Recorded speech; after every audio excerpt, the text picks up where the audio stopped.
अगर आपको हमारी वीडियो पसंद आए तो उसे लाइक, शेयर और सब्सक्राइब जरूर करें। नमस्कार दोस्तों, मैं श्याम वशिष्ठ और आप देख रहे हैं पीआर खोज।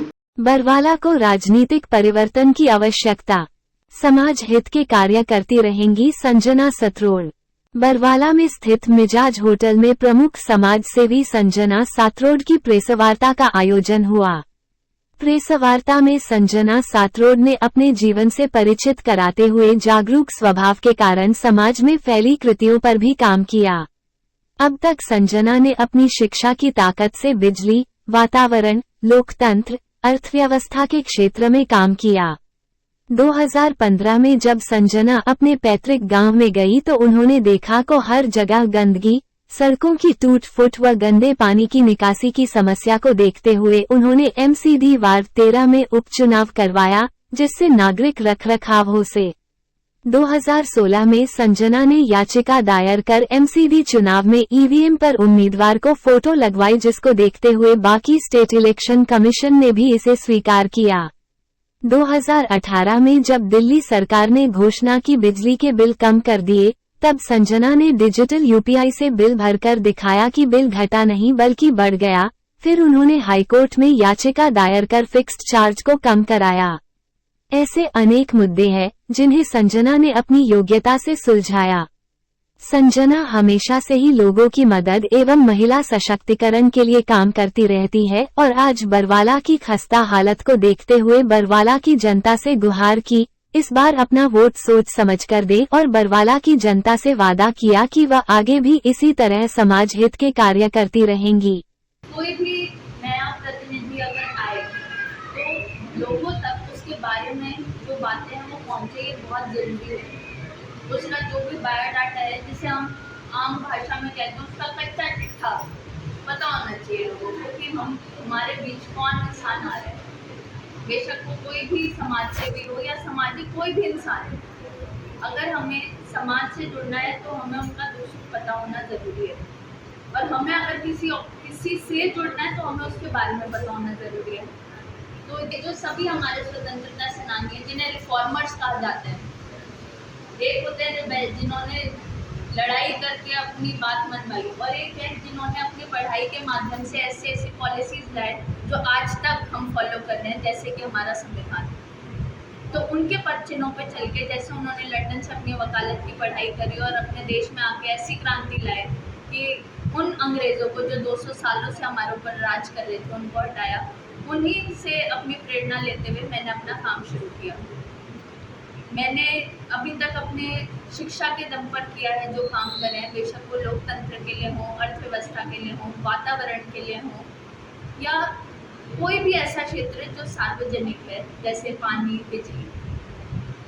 सबसे पहली याचिका मैंने 2013 में लगाई थी जब मैं कॉलेज में थी।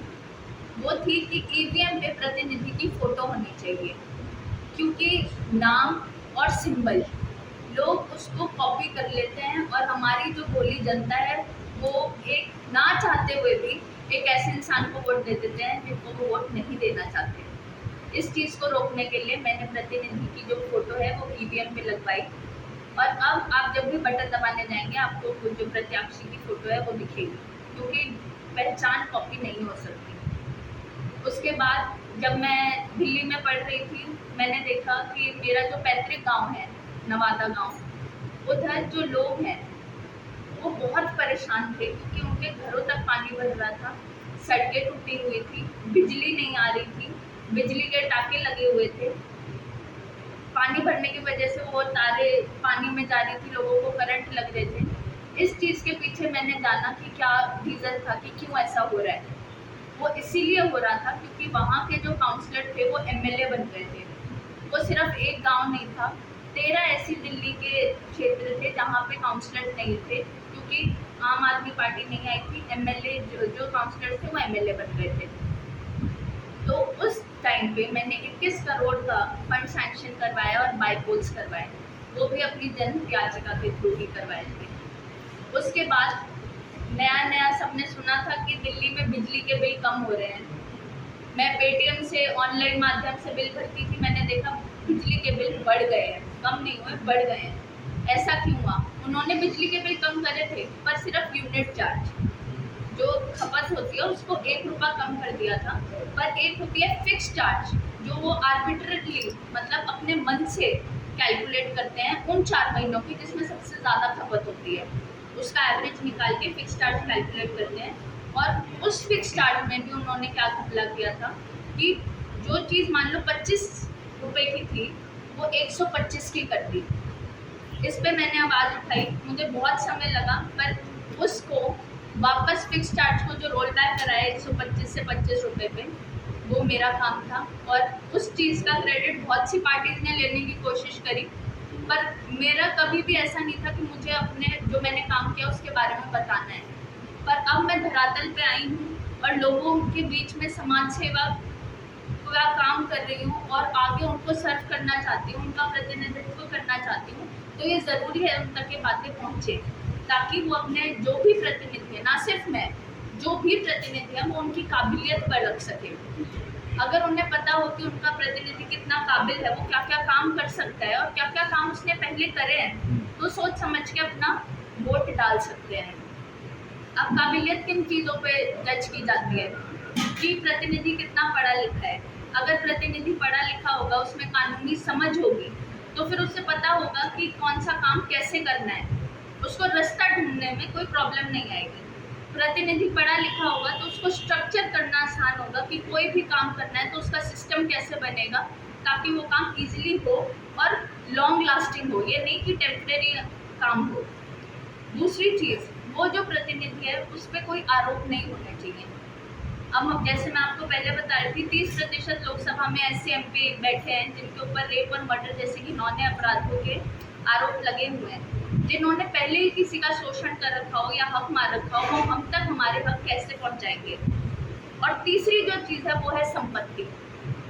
जो आज हमारे यहाँ पे जो सबसे बड़ी प्रॉब्लम है, क्यों हमारे डेवलपमेंट के काम नहीं हो पाते, उसका सबसे बड़ा रीज़न ये है कि हमारे जो प्रतिनिधि हैं उनकी नीयत में खोट है। अगर जो नीयत है वो साफ हो तो फिर हरियाणा में पैसे की कोई कमी नहीं है। एक साबुन भी खरीदने जाते हैं तो उस पर जीएसटी देते हैं। डायरेक्ट टैक्स ही तो गरीबों के नहीं लगते होंगे, पर इनडायरेक्ट टैक्स हर एक इंसान दे रहा है। तो फिर उस चीज़ को देखने के लिए कि क्या उस प्रतिनिधि की संपत्ति है और क्या उस संपत्ति का यूसेज है, कि कहाँ से वो संपत्ति आ रही है और उस संपत्ति को कैसे यूज़ किया जा रहा है, ये सब आम आदमी को पता होना चाहिए, एटलीस्ट अपने प्रतिनिधि के बारे में।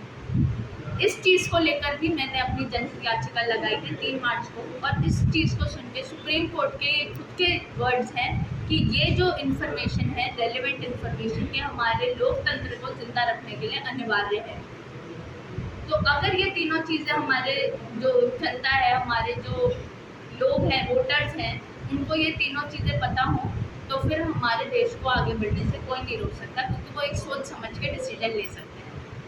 अब बात आई कास्टिज्म, जिसे कहते हैं जातिवाद की, और रिलीजियस जो लड़ाइयाँ होती हैं, धर्म के ऊपर जो कुरीतियाँ चली आ रही हैं, और भाईचारा मैं उसे कह रही हूँ कि हमारे घर से कोई खड़ा है, बेशक उसमें काबिलियत ना हो, अगर हम इन तीनों जात पात धर्म को लेकर वोट डालें तो उससे क्या होता है, अगर हमें कोई दिक्कत आ रही है तो हम उसके पास भी नहीं जा सकते, अरे ये तो हमारे परिवार का, इस पर हम नाम कैसे रखें। दूसरा, हमने काबिलियत देख के तो चुना नहीं है, तो अगर काम नहीं हो रहे तो उसकी जिम्मेदारी सिर्फ और सिर्फ उन लोगों की है जिन्होंने सोच समझ के वोट नहीं दिया। अगर सोच समझ के वोट दिया जाए तो फिर हमारा विकास की ओर एक कदम बढ़ जाएगा, और हमारा ये हक बनता है कि हम एक अच्छा प्रतिनिधि चुनें, कर्तव्य बनता है कि हम एक अच्छा प्रतिनिधि चुनें, ताकि हमारा देश तरक्की कर सके, हमारे प्रदेश में विकास हो सके। अब आपका मोटिव क्या है? मेरा मोटिव हमेशा से, जैसे मैं बता रही हूँ, 2013 से मैं देशभक्त रही हूँ और समाज सेवा से जुड़ी हुई हूँ। मेरे दोनों ही परिवार जो हैं वो सामाजिक हैं, और हमेशा से, जैसे बेटियों की शादी में सहयोग हो गया, गरीब परिवार की मदद हो गई, और किसी के भी सुख दुख में खड़ा होना हो गया। हमारी कार एजेंसी है तारा फूड के नाम से, उधर जैसे कोई भी लड़की के नाम से गाड़ी लेने आता तो उसको 21,000 रुपये अलग से दिए जाते थे। तो इसी तरीके की जो चीज़ें हैं, बेशक वो ब्लड डोनेशन कैंप्स हो, स्पोर्ट्स में बच्चों को प्रोत्साहन देना हो, पढ़ाई में वजीफे काटना हो, इस तरीके के काम मेरे दोनों ही परिवार करते आए हैं और मैं यही देख के बड़ी हुई। तो मैंने देखा कि एक जनहित याचिका को लगाने में पूरा साल लग जाता है। अगर वहीं मेरे पास कोई पावर आती है तो वही काम मिनटों में हो सकता है। तो मैं लोगों से मिलती थी, उनके बारे में जानती थी, उनकी समस्याओं के बारे में जानती थी।